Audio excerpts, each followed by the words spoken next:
বিসমিল্লাহির রহমানির রহিম 999 বার পাঠ করলে কি হয়? আমি আবার বলছি, বিসমিল্লাহির রহমানির রহিম 999 বার পাঠ করলে কি হয়? খুবই দামি এবং গুরুত্বপূর্ণ আমলটি আপনি শিখে রাখুন, আপনার কাজে লাগবে।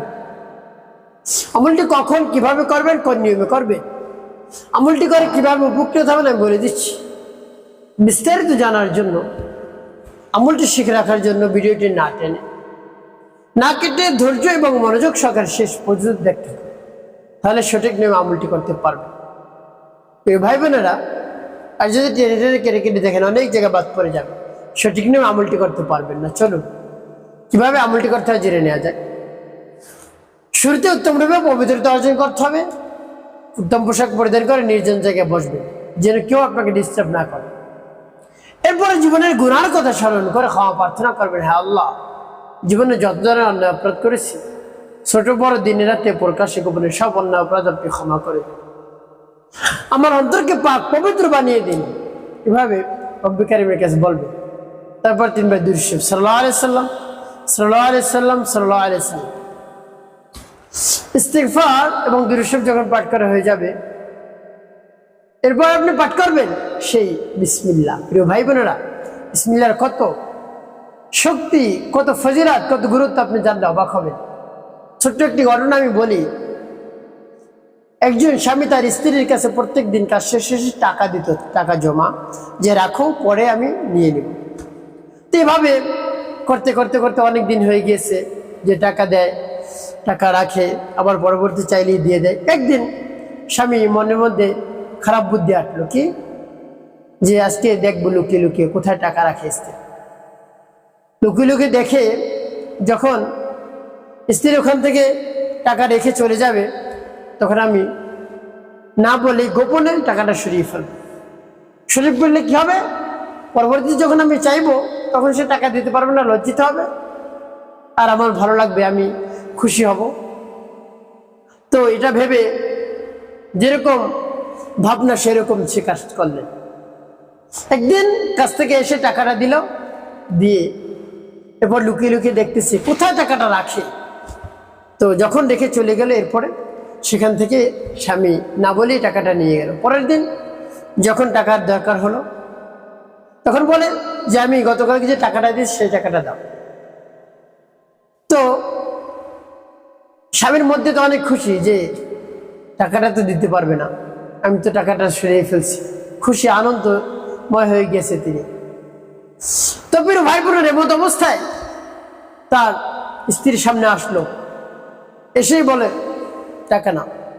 যখন টাকা তার হাতে দিল, সে একেবারে আশ্চর্য হয়ে গেল, যে কি টাকা তুমি কোথায় পেলে, কোত্থেকে আনলে?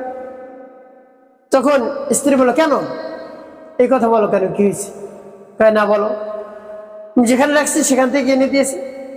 এখন বলে আমাকে মাফ করে দে, আমার ভুল হয়েছে, আমার ভুল হয়ে গেছে, মাফ করে দে, আমি আর এভাবে করবো না। স্ত্রী তো জানে না যে কি হয়েছে। তখন স্বামী বলল, তোমাকে লজ্জিত করার জন্য আমি তোমার ওখান থেকে না বলে টাকা সরিয়ে ফেলছি, তারপরেও কেমন করে তুমি টাকা পেলে? যে আমি প্রত্যেক দিন বিসমিল্লাহ বলে ওখানে টাকা রাখি, আবার যখন হাত দেয় আনার জন্য যাই বিসমিল্লাহ বলে হাত দিই। সুবহানাল্লাহ। দেখুন কত শক্তি বিসমিল্লাহ। আপনি যদি আজকেও বিসমিল্লাহ পাঠ করে কাজ শুরু করতে পারেন, রব্বি কারীম আপনার সমস্যার সমাধান করে দেবেন। তবে 999 বার পাঠ করলে কি হয় বলে দিচ্ছি। আর বিসমিল্লাহ সম্পর্কে নবী সাল্লাল্লাহু আলাইহি ওয়াসাল্লাম বলেন, কুল্লু আমরিন জিবাল লাম ইয়াখতা বিবিসমিল্লাহ। যদি কেউ কাজের শুরুতে বিসমিল্লাহ পাঠ করে, তাহলে সেই কাজ সম্পূর্ণ হয়ে যায়। আর যদি না পাঠ করে, অসম্পূর্ণ থেকে যায়, লেস কাটা থেকে যায়। তাই আপনি কাজের শুরুতে বিসমিল্লাহ পাঠ করবেন, সেই কাজ সহজ হয়ে যায়। যে কাজের শুরুতে আপনি আল্লাহর নাম নিয়ে স্মরণ করেন, বিসমিল্লাহ বলে স্মরণ করেন। তো প্রিয় ভাই বোনেরা, আমি আপনাদেরকে বলে দিচ্ছি, যখন বিসমিল্লাহ পাঠ করবেন, পূর্বে রব্বি কারীমের কাছে বলবেন, আল্লাহ আমার আমলকে, আমার সময়কে কবুল করুন, আর যে সমস্যার সমাধানের জন্য আমি আমলটি করছি সেই সমস্যার সমাধান করে। এরপরে সে বিসমিল্লাহ পাঠ করবেন। পরবর্তী কি করবেন বলে দিচ্ছি, আগে বিসমিল্লাহ বলে নিন। বিসমিল্লাহির রাহমানির রহিম, বিসমিল্লাহির রাহমানির রহিম, বিসমিল্লাহির রাহমানির রহিম। কতবার পাঠ করবেন? 999 বার পাঠ করবেন। প্রিয় ভাই বোনেরা, শেষে নবীজি সাল্লাল্লাহু আলাইহি ওয়াসাল্লাম মহব্বত নিয়ে ভালোবাসা নিয়ে 5 বার দুরূদ ইব্রাহিম পাঠ করুন। আল্লাহুম্মা সাল্লি আলা محمد وعلى ال محمد كما صليت على ابراهيم وعلى ال ابراهيم انك حميد مجيد. اللهم بارك على محمد وعلى ال محمد كما باركت على ابراهيم وعلى ال ابراهيم انك حميد مجيد. اللهم صل على محمد وعلى ال محمد كما صليت على ابراهيم وعلى ال ابراهيم انك حميد مجيد. اللهم بارك على محمد وعلى ال محمد كما باركت على ابراهيم وعلى ال ابراهيم انك حميد مجيد. اللهم صل على محمد وعلى ال محمد كما صليت على ابراهيم وعلى ال ابراهيم انك حميد مجيد. اللهم بارك على محمد وعلى ال محمد كما باركت على ابراهيم وعلى ال ابراهيم انك حميد مجيد. এভাবে যখন দুরূদ ইব্রাহিম পাঠ করা হয়ে যাবে, আপনার আমলটি করা শেষ। কি করবে? অনুদ্দেশ্যে যদি আমল করলে। প্রিয় ভাই বোনেরা, আপনি যদি টাকা না থাকে, অভাবগ্রস্ত হয়ে থাকেন, কঠিন রোগে আক্রান্ত হয়ে থাকেন, রোগ দূর হচ্ছে না, কঠিন বিপদের মধ্যে আছেন, বিপদ দূর হচ্ছে না, স্বামী অবাধ্য, স্ত্রী অবাধ্য, ঘরের মধ্যে অশান্তির আগুন ধাউ ধাউ করে রয়েছে, তারপর আপনি ঋণগ্রস্ত হয়ে পড়েছেন, চতুর্দিক থেকে আপনার উপর বিপদ আর বিপদ, আপনি হায়ুতাস করতেছেন, শুধু আপনার আর হায়ুতাস করতে হবে না। এরপরে দেখা যায় আপনার সন্তান প্রবাসে চাকরি পাচ্ছে না, বিসমিল্লাহ আমল করুন। প্রবাস থেকে আসতে চায়, কাগজ নিয়ে ঝামেলা, বিসমিল্লাহ আমল করুন, রব্বুল কারীম সহজ করে দিবেন, একেবারে মুহূর্তের মধ্যেই একেবারে ফাইনাল হয়ে যাবে ইনশাআল্লাহ।